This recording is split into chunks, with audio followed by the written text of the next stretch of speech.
जुन्नरमध्ये विद्यार्थिनीवर हल्ला करून फरार झालेल्या तरुणाची गळफास घेऊन आत्महत्या. शासकीय वसतिगृहात राहणारी विद्यार्थिनी गौरी सावळे ही वसतिगृहातून जुन्नर शहराकडे येत असताना काल तिच्यावर हल्ला करण्यात आला होता.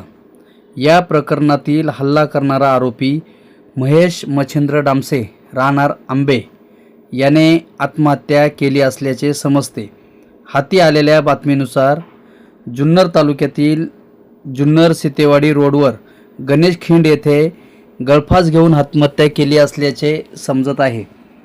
गुन्हे शाखेचे अधिकारी व पोलीस यांनी कालपासून वेगवेगळी पथके तयार करून आरोपीचा शोध सुरू होता.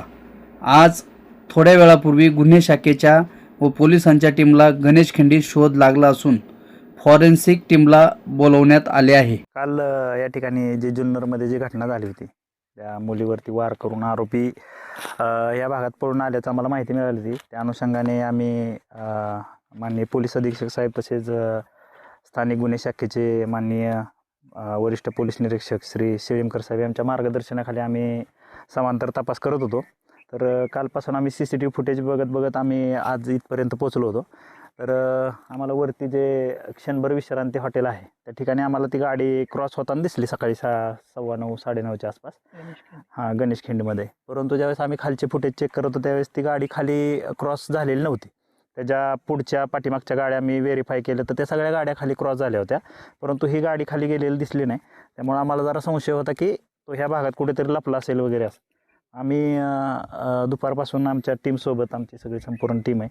आम्ही पहिल्यांदा पूर्ण हा घाटाचा सेक्शन असेल पुन्हा ते पलीकडचा वाटखळ्यापर्यंतचा जो परिसर आहे जो 5-6 किलोमीटर आम्ही पायी तिथं शोध घेतला, परंतु त्या बाजूला आम्हाला मिळालं नाही. मग साबळे मेजरने आम्हाला बोलता सांगितलं की आम्ही ह्या बाजूला 4 व्हीलर वगैरे येतात, गाड्या वगैरे जातात, ह्या बाजूला बरीचशी लोकं पोहायला वगैरे येत असतात पावसाळ्याच्या दिवसामध्ये.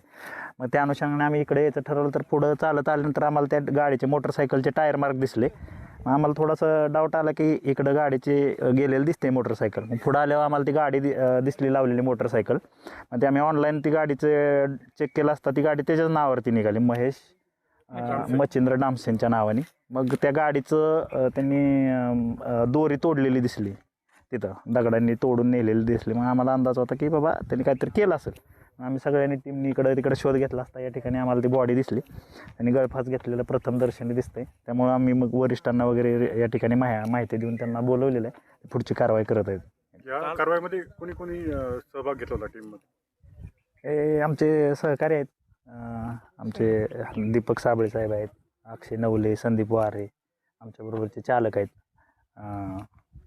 खंडे वगैरे, आणि ह्यांची पण आम्हाला तिटमे साहेब वगैरे पुन्हा अवतर साहेबांचं वगैरे त्यांचं पण आम्हाला मदत झाली. त्यांनी CCTV वगैरे फुटेज बघण्यामध्ये आम्हाला ज्या काही गोष्टी अपेक्षित. ते शर्ट आम्हाला काल माहिती जशी मिळाली की हिरवा शर्ट घातलेला आम्ही, त्यामुळे आम्हाला ते शोधायला सोपं झालं थोडंसं.